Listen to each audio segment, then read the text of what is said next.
Ele é roqueiro, já foi secretário da Cultura e é um vereador muito atuante aqui na Câmara de Ribeirão Preto. Eu estou falando do Alessandro Maraca. Tudo bem, Alessandro? Tudo bem, Serginho. Obrigado pela oportunidade. Estou muito feliz, mais feliz ainda de ser apresentado assim, né? A gente fica... Mas é, né?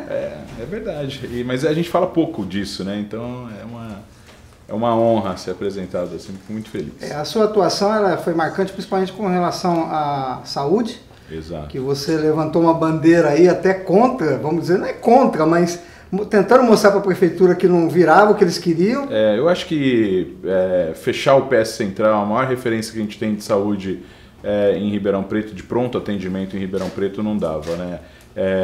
Eu quero o AMI para Ribeirão. Aliás, eu não quero um AMI só para Ribeirão, eu quero os 3 que foram prometidos. Aliás, eu ia lhe perguntar isso, cadê a AMI? Então podemos começar, cadê o AMI? Bom, primeiro é que, até para refrescar a memória das pessoas, o AMI, ele foi um dos assuntos da última eleição aqui em Ribeirão Preto. O estado todo tem AMI, né? Tem AMIs espalhados por todos os estados, em pelo menos 30 cidades menores que em Ribeirão Preto existe o AMI.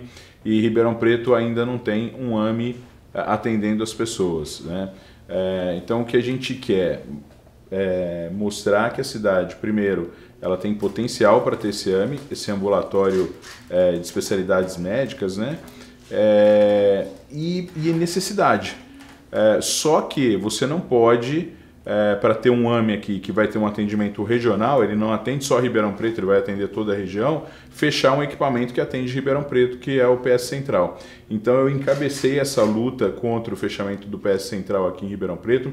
Tenho muito orgulho, né, de saber que algumas coisas não teriam acontecido se nós não fôssemos vereadores atuantes. Então uma dessas coisas é ver o PS Central ser fechado. Se não existisse a Câmara Municipal, os vereadores, se eu não tivesse encabeçado essa luta, provavelmente o PS Central hoje estaria fechado. E a luta para ter os AMIs em Ribeirão Preto. A boa notícia é que o governador ele está assinando agora o decreto do primeiro AMI aqui para Ribeirão Preto, depois de muita pressão para que isso acontecesse. O primeiro AMI em Ribeirão deve ser na Vila Virgínia, né, em um espaço bem amplo, e vai ser justamente aquele AMI especialidades, né? Nós ainda temos espaço em Ribeirão para ter o AMI do idoso e o AMI da mulher. Eu faço até uma sugestão, a gente já fez essa sugestão via requerimentos, via indicação, de que a prefeitura utilize o prédio onde hoje é o BDS Norte para o AMI da mulher, que está perto da Mater, ali inclusive, no Quintino 2. Só que para isso ela tem antes que inaugurar a UPA do Quintino 2, né?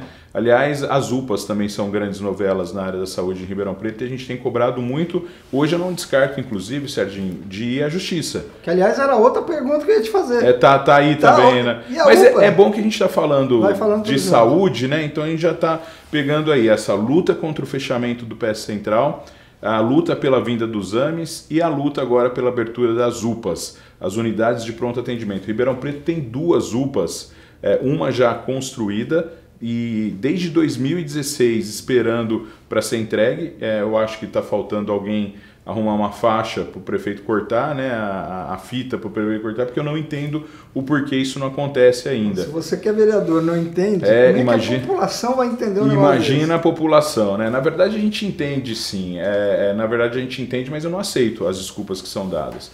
Porque o prédio está pronto, né? Os equipamentos já poderiam ter sido comprados e adquiridos, mas ele prefere fazer um convênio com... eles estão tentando... A única tentativa com a FAEPA já há um bom tempo, para que a FAEPA, para que a UHC pegue ali a gestão dessa UPA, e como não tem dado certo, a UPA também não tem sido inaugurada e as pessoas estão sofrendo nas filas aí de prontos atendimentos. Inclusive, uma pessoa morreu na Vila Tibério, né? Esperando o atendimento em uma UBS, que está errado também, a UBDS, a unidade distrital, que é para o pronto atendimento, assim como a UPA. Mas eu imagino que se aquela UPA tivesse sido inaugurado, a UPA Oeste, a UPA Cuiabá, tivesse sido inaugurada, essa pessoa teria sido atendida lá naquela UPA, né? E a do Quintino 2 pior ainda. Por quê, Serginho? É recurso público, né? É dinheiro que vem do nosso bolso, que nós temos que prestar contas, e a prefeitura corre risco de ter que devolver o que já foi gasto lá. Uma construção que era para ter sido entregue, não é nem começado, nem nada, mas era para ter sido entregue em 2015 e até agora nada. E o governo atual, ele sequer apresenta um cronograma de retomada daquela obra, o que é mais grave ainda. Maraca, mas eu tenho que retornar esse assunto naquela frase que eu falei, assim, como é que a população pode entender um negócio desse? Porque daqui a pouco começam invasões e vai ficar mais caro. Exato. Quer dizer, a população acaba pagando 3 vezes, paga uma vez para fazer, paga por não poder usar e paga de novo para reformar. Exatamente. E ninguém é responsabilizado por isso. E você disse algo importante, né? A UPA Norte, a UPA lá da General Euclides Figueiredo, que está sendo construída ali, ela só não foi invadida até hoje porque a empresa, que já não recebe desde 2016, mantém ainda ali vigilância, 24 horas. Então tem um vigilante lá 24 horas. A hora que tirar, eu não respondo por nada, porque aquela UPA vai ser deteriorada, degradada, mais uma vez dizendo, por incompetência do poder público, né? Só que, enquanto vereadores, nós cobramos, nós encaminhamos as matérias para o Judiciário, através do Ministério Público, do que a gente apura aqui, mas nós não temos a caneta na mão, Serginho. Eu não consigo fazer um projeto de lei dizendo que o prefeito tem que fazer o que o prefeito deve fazer, que é terminar uma obra que está incompleta. Eu não posso fazer isso, né? Mas eu posso continuar cobrando, mostrando e apontando os caminhos. Bom, por que a saúde, no geral, está tão ruim em Ribeirão? Por falta de gestão. Se a gente for entender a saúde e a educação, por exemplo, em Ribeirão Preto, gasta-se muito e a gestão é muito ruim. Hoje nós gastamos na saúde em Ribeirão Preto praticamente o dobro do que deveria gastar por lei, que era 15%, a gente está gastando perto de 30% com saúde em Ribeirão Preto. E a saúde é boa? Não é das piores, mas também está muito longe de ser o ideal. Né? Eu ainda tenho notícias todos os finais de semana de pessoas que estão há horas aguardando um pronto atendimento, de pessoas que não conseguem uma internação, de falta de medicamentos nos postos. Eu ando muito por aí, e da precariedade dos postos, né? Hoje eu só vou falar de UBDS, de pronto atendimento. Tirando a UPA da 13 de Maio, que é uma UPA mais recente, foi recém-construída, recém-entregue, quando eu digo recém, a gente está falando de menos de 10 anos, né? Tirando ela, os outros prédios são precários demais. No Quintino eu fico com medo todas as vezes que eu vou lá, porque é difícil de entender, por exemplo, um bebedouro de água na porta de um banheiro que tem um cheiro muito ruim. As pessoas não usam sequer o bebedouro porque não dá para beber água ali mesmo. E aí como atrair profissionais para trabalhar num local desse? Exatamente, não, desanima. Eu fiz uma visita à noite, num domingo, a todos os prontos atendimentos. Quando eu cheguei no PS Central, nós tínhamos lá 3 médicos, isso eu tenho que chamar atenção também, todos os locais, todos os médicos que estavam escalados estavam nos locais trabalhando, né? Mas no PS Central, por exemplo, os médicos estavam lá e estavam tendo dificuldade para trabalhar, por quê? Em alguns consultórios eles não tinham computador. Em outros eles tinham computador, mas o ar-condicionado não funcionava e estava impossível ficar. Então, quer dizer, você não tinha sequer consultórios para atender a população ali, a estrutura totalmente deficitária. Esses dias, também na UBS Central, o banheiro feminino estava interditado. Como é que pode uma mulher esperando atendimento, às vezes esperando 6, 7, 8 horas ali dentro, não poder usar um banheiro? E o raio-x quando funciona e fica todo esse tempo sem funcionar? A questão do raio-x, né, essa grande novela sempre, não é só essa questão, tem uma outra questão, e aí eu preciso só de separar aqui, né, porque tem pessoas que eu vejo que estão se esforçando para fazer bons contratos e parar com alguns problemas, mas, por exemplo, Santa Lídia, né, a dona Rita, ela foi internada no Santa Lídia numa sexta-feira com um grande inchaço nas pernas, e o pessoal internou ela com suspeita de trombose. O exame só foi feito na quarta-feira seguinte, ela foi internada na sexta. O exame só foi feito na quarta-feira, então ela ocupou um leito sexta, sábado, domingo, segunda e terça-feira, 5 dias sem que nada fosse feito. Na quarta-feira, quando ela fez o exame, constatou-se que não era trombose. que era uma infecção no canal sanguíneo ali, que foi tratada e ela foi medicada e foi liberada no outro dia. Então, quer dizer, um leito ocupado todos esses dias porque ela não fez o exame logo na sequência da internação. Então, o que é isso, Serginho? Que contrato é esse que você consegue fazer exame nas pessoas 2 vezes por semana, né? E não todos os dias? Está errado, é problema de gestão. Nós gastamos muito, com isso não tem leito nos nossos hospitais. Como resolver isso, vereador? Porque assim, planejamento. Beleza, vocês já descobriram onde está o problema.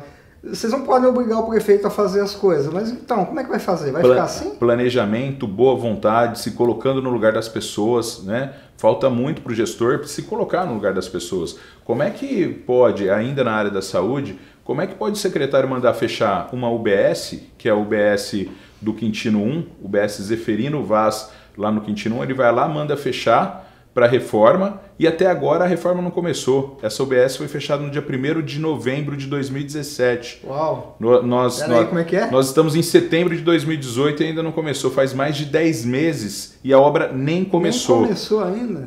E quando fecharam, logo no segundo dia depois do fechamento, eu fiz um questionamento e perguntei quanto tempo vai demorar para entregar essa obra? De 8 a 12 meses. Ou seja, nem a licitação eles conseguiram fazer nesse período, né?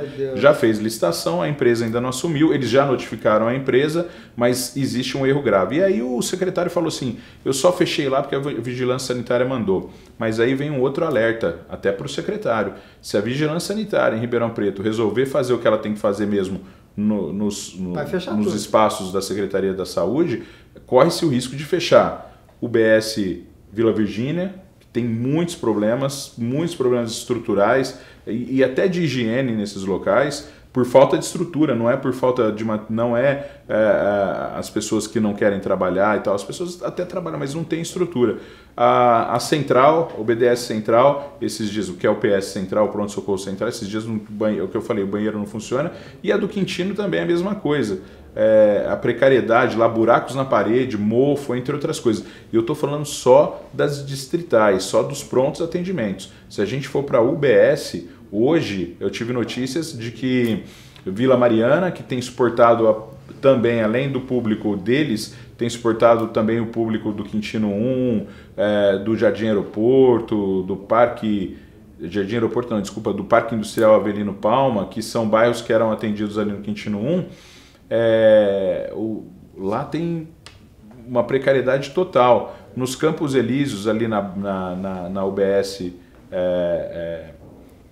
ali na Avenida Saudade, também eu encontrei portas que não fecham, problemas de infiltração também na parede, mofo, entre outros. Então, se a vigilância sanitária for nos locais de saúde em Ribeirão, metade deles poderão ser fechados. Bom, acho que aqui vale então os parabéns aí aos servidores que estão nesses locais precários e estão fazendo um bom trabalho, sem apesar de, às vezes, serem criticados, porque o volume é muito grande, não tem condições de trabalho, mas eles estão dando conta. Estrutura muito difícil, muito deficitária que a gente tem hoje na saúde em Ribeirão. E gastamos muito. Gastamos 30% do orçamento na saúde. Então tem algo errado. Gestão. Bom. E o centro administrativo? Sei que é uma batalha sua também, e o governo acenou aí que quer fazer uma coisa, parece que você não ficou muito feliz com isso, ou está feliz, como é que Não, eu tô feliz com o que o governo, na verdade o governo acatou. O que me deixa triste é que no meio do caminho ele quer gastar dinheiro com engodo. Então vamos explicar, né? Logo que eu entrei aqui na Câmara, eu comecei a trabalhar para que Ribeirão tivesse um centro administrativo.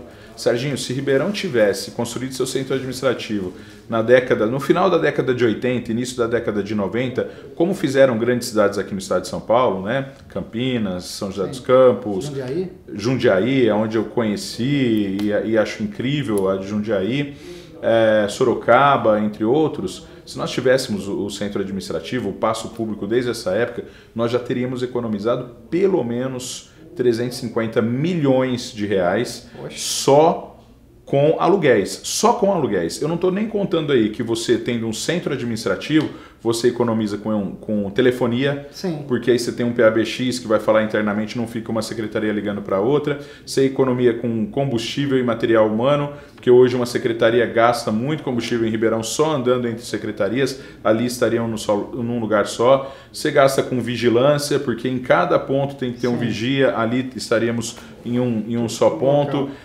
Você tendo um prédio que ele seja... um prédio hoje precisa ser construído e as pessoas precisam pensar na arquitetura e na questão da sustentabilidade.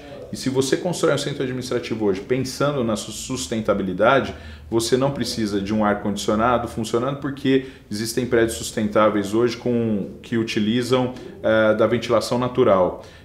Você precisa de muito menos luz elétrica, porque existe a iluminação natural sendo aproveitada também. Jundiaí, eu vi isso, né? Eu entrei, eu falei, nossa, até que enfim um prédio público onde o ar-condicionado funciona. A mulher falou para mim, uma funcionária, não, aqui nós não temos ar-condicionado, aqui funciona porque o prédio é bom, ele é propício para tudo isso. Olha só. E aí eu conversei com o Araquém, que foi o arquiteto que projetou tudo aquilo, e ele me explicou ali como ele fez... ele teve que observar onde o sol nasce, onde se põe, onde as correntes de vento entram, onde a iluminação é mais forte à tarde, onde ele pode colocar algo após as janelas, né, que ele não vai perder com a ventilação. Certo. E com isso ele teve um prédio sustentável. Nós podemos ter um prédio sustentável aqui ganhando com isso também. Mas mais do que isso, atendendo bem as pessoas e o servidor público. Hoje tem locais onde os servidores públicos vão trabalhar que eles não podem usar o banheiro, porque não tem banheiro. E lá não, lá os servidores seriam bem recebidos, com estacionamento para o servidor e estacionamento também para o público.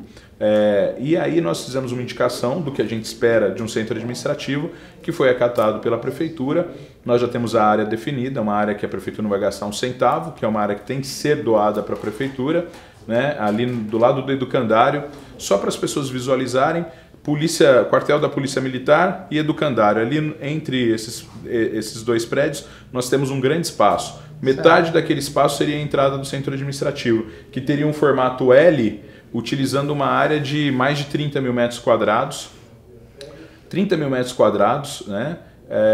Para que nós tivéssemos todas as secretarias em um só lugar, transformando aquilo em um grande poupa-tempo, que ia ajudar muito a população, os nossos empreendedores. Só para a gente visualizar o que eu estou falando, Serginho, se hoje uma pessoa vem de fora em Ribeirão e fala assim, eu quero montar uma empresa, uma indústria em Ribeirão, ele vai na Secretaria do Planejamento, pega informações que vão mandar ele para a Secretaria da Fazenda, no centro. Então ele sai do Morro do São Bento e vai para o centro. Depois ele pegar todas as informações, ele volta, ele é mandado lá para Sete Capelas, na Secretaria da Administração, também para...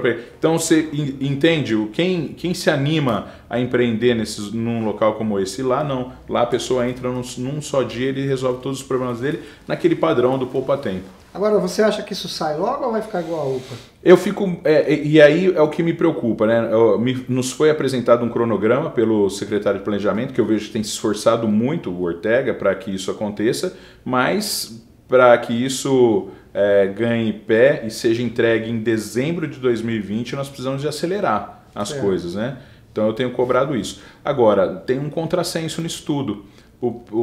A própria prefeitura quer comprar um prédio no centro da cidade, já teve autorização da Câmara Municipal. Eu discordei da maioria dos vereadores, eu fui um dos votos contrários, nós tivemos apenas 5 votos contrários, para autorizar a prefeitura a comprar um prédio da Caixa Econômica Federal no centro de Ribeirão Preto. Eu acho horrível essa ideia, por quê? Para levar a prefeitura que vai ficar lá durante 2 anos só, talvez menos até, para depois ir para o centro administrativo, vai gastar 4 milhões para comprar e até 6 milhões para reformar. Então seriam 10 milhões que poderiam ser investidos no Lar Santana, que está lá definhando e que a gente precisava arrumar, nos nossos prédios já existentes, nos teatros, museus, né? É triste a gente ver um museu histórico, o Museu do Café do jeito que está.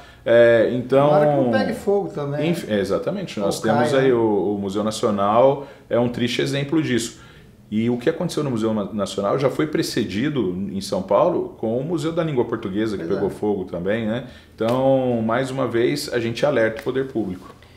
Bom, a situação da cultura e do esporte em Ribeirão, você vê uma luz no fim do túnel? São sempre os mais prejudicados, você já teve experiência com isso, né? Eu vejo luzes no fim do túnel, mas mas principalmente por conta dos fazedores de cultura ou das pessoas que correm atrás de projetos esportivos, né? O poder público tem pecado muito.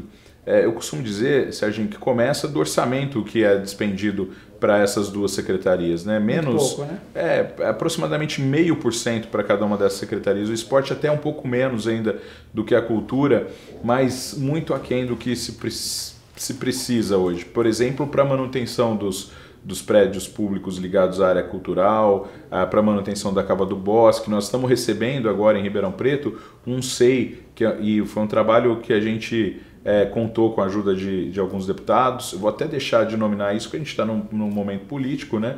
Mas foi um trabalho que a gente cobrou muito dos nossos deputados. Conseguimos esse recurso, teve gente até que duvidou que esse recurso viria, mas nós vamos ter na zona norte da cidade, pertinho da confluência com a zona oeste da cidade, uma mini Cava do Bosque ali, né? Então, vereador, mas nós vamos ter mesmo, porque é o seguinte, a prefeitura não consegue instalar nem os aquecedores que já estão aí. Vai ter, porque não depende da prefeitura para isso, né? É uma verba carimbada então que vem... uma luz no fim do túnel. Já estão construindo, inclusive, lá nesse caso. Agora, você tem razão, né? Dá pra gente ficar, sabe, muito chateado, como munícipe, puxa vida. Outros vereadores trabalharam para isso, foram até buscar de volta os aquecedores, conseguiram e está aí parado, o inverno passou. Só para as pessoas entenderem, né? Esses aquecedores foram doados pelo SESI, Ribeirão Preto não instalou, o SESI levou para outra cidade, conseguimos resgatar aí esses aquecedores e até agora nada. Até agora nada, o inverno passou. O mesmo acontece com outras áreas aqui em Ribeirão, né? Nós tínhamos, por exemplo, projetos importantes funcionando a todo vapor, como o projeto Kabuki, por exemplo, que... Fantástico! Era fantástico. A gente tinha 1.800 vagas ali todos os anos, aproximadamente entre 1.200 e 1.500 crianças participando. Era uma grande festa no final do ano, o momento de apresentação para os pais. Nós temos alunos de universidades públicas, universidades federais, nós temos músicos da Orquestra Sinfônica que começaram no Kabuki, né? Olha aí. E parou o projeto. E o projeto acabou Simplesmente acabou. Por decisão do governo. Nós temos projetos como Ribeirão em Cena, que era importantíssimo. Também fantástico. Acabou por decisão do governo. Nós temos projetos na área esportiva, que acabou por decisão do governo, e isso é muito triste. E muitas vezes eu ouço sempre o governo falando, não, nós precisamos de ir atrás de parcerias público-privadas e tal. Olha, enquanto não existem essas parcerias, eu não gostaria de ter visto tantos projetos acabando como os que acabaram em Ribeirão. Eu até conclamo o governo aqui.